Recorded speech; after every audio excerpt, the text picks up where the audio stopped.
Hello students, welcome to lecture number 8 in design and analysis of algorithms. Okay.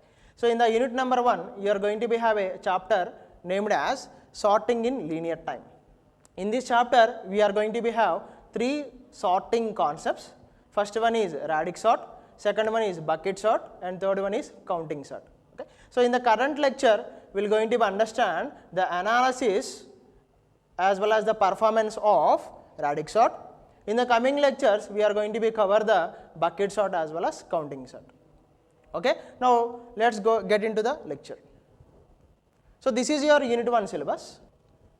So in the unit 1 syllabus, previously we have completed definition of an algorithm, pseudocode conventions, recursive algorithm, as well as in the last class itself we have completed analysis of an algorithm in terms of time complexity as well as space complexity, and after that one we have completed asymptotic notations, followed by we have completed amortized analysis, and in the lecture 1 itself I have told you one thing, we will cover this Master's theorem with proof in unit number 2. Why? Because to understand this concept we need to complete substitution method in unit number 2. Okay, after completing that concept under unit number 2, again we will come back to unit 1 to complete this concept. Okay, so we are at sorting in linear time chapter. So in the current lecture we are going to be discussing about radix sort. Okay, so in the coming lectures we will going to be cover the remaining concepts which are available under this sorting in linear time chapter, counting sort as well as bucket sort. Now we try to focus on what are the contents we are going to be cover in this lecture. Okay, so first of all we will cover the procedure of radix sort. So how radix sort will going to be convert the unsorted array into sorted manner. Okay, so later we will see one example and followed by analysis, performance analysis of this radix sort also. Okay, so the main objective of this lecture is you will understand the concept of radix sort, and the main outcome of the current lecture is you can have a capability to analyze the radix sort algorithm to convert the unsorted array into a sorted manner. Right? Now first of all we will see the procedure of radix sort, how it is going to be works. Okay? So the main procedure of radix sort will going to be depending upon the number of passes. So based on the number of passes, your radix sort will convert the unsorted array into sorted manner. That number of passes will depend upon the number of digits which are available in the maximum number. Okay? My array contains 4 number of elements. So the elements are like 289, 717, 34 and 22. Can you tell me this array is a sorted array or unsorted array? Unsorted array, right? Now ultimately this array input will be given to the radix sort, okay, to convert the unsorted array into a sorted manner. Okay, so if you observe here, how many elements are there? 4 elements are there. Okay, so among these 4 elements, what is the maximum element that is available in this array? 717. So the maximum element is 717. How many digits are available? 3 digits are available, right? So the places of the digits are unit place, okay, tens place, hundreds place. Okay, so likewise you are going to be have a tracing. Now you try to focus on how the radix algorithm or radix sort algorithm will going to be convert the unsorted array into sorted manner with one example. Okay, so here I am taking an example with 10 number of elements which are available in my array. Okay, so among these 10 number of elements, can you tell me what is the maximum element that is available among these 10 elements? 234 is the maximum element, right? 234. So this 234 contains how many number of digits? First digit, second digit, third digit. So ultimately the radix sort will going to be converts this unsorted array into sorted array with 3 number of passes. Okay, now we try to focus on, so you are aware about how many passes are required?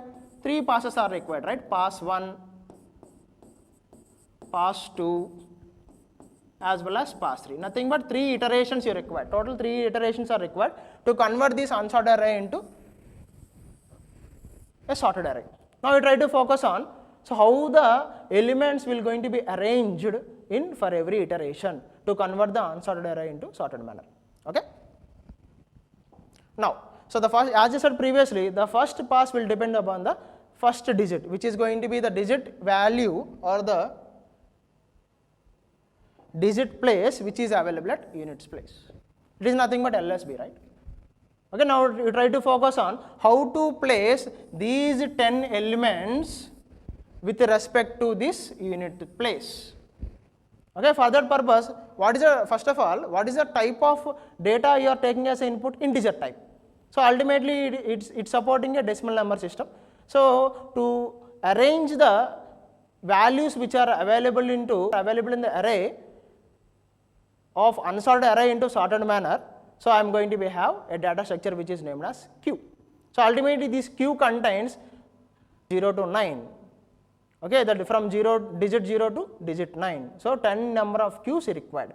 Okay, now for every iteration, I am going to be changing my values into the corresponding digit Qs. Okay, likewise, I am arranging the elements for every iteration to the corresponding Q based on the units place, or based on the tens place, or based on the hundreds place. Okay, so based on the place of the digit, I can have a capability to append the corresponding element that is available in the array to my digit Qs for every iteration. That is the thing you need to remember. Okay, now we try to focus on, so you required how many Qs? Decimal number system here I am taking. So decimal number system contains how many values? The range which is starting from 0 to 9, right? So that's why I have taken the Q for every digit which are starting from 0 to 9. Okay, now we try to focus on how to arrange these values which are available in the array into corresponding digit Qs. Okay, now let's have a iteration. So what is the first element that is available? 5. Okay, so what is the, for this element, what is the unit place? 5 only. Okay, now place the value 5 at digit 5. Now for the next element, what is the next element you are having? 12. So what is the unit place for 12? 2. Okay, so now place 12 at digit number 2. Likewise, you are placing each and every element. Okay, so what is the next element you are having? 15. Now what is the unit place for this 15? 5. So place 15 at digit number 5. Here already one value is available. You try to append as a next node, like your linked list. Okay. Now what is the next value which is available in the array? 3. So for 3, what is the unit place? 3 only. You try to place this 3 at digit number 3. And for 2 also, place 2 at digit number 2. And for 234, so out of 234, what is the unit place you are having? At unit place you are having a value which is 4. Now you try to place 234 at digit number 4, and 26 at digit number 6, and 94 at digit number 4, okay, and 1 at digit number 1, okay, and 50 at digit number 0. So likewise, you are going to be have a capability for every iteration to arrange your array elements into corresponding digit Qs, right? Now we try to focus on how the values are going to be updating. Okay, the first element will be placed at digit 5 like this, and 12 will be placed at digit number 2. Why? Because the unit place is 2, and 15 will be placed at digit number 5. Here 5 is already available, so you try to append 15 next to the first element, like your linked list. Okay, the 3 value will be available at digit number 3, and 2 value will be available at digit number 2, and 234 will be available at digit number 4, and 26 will be available at digit number 6, and 94 will be available at digit number 4, and 1 will be available at digit number 1, and 50 will be available. Now how to take the values as a result of this iteration? So try to take the values with the help of Q only. So what is the order of the Q? First in, first out. Now take all the elements which are starting from digit 0 to digit 9 Qs.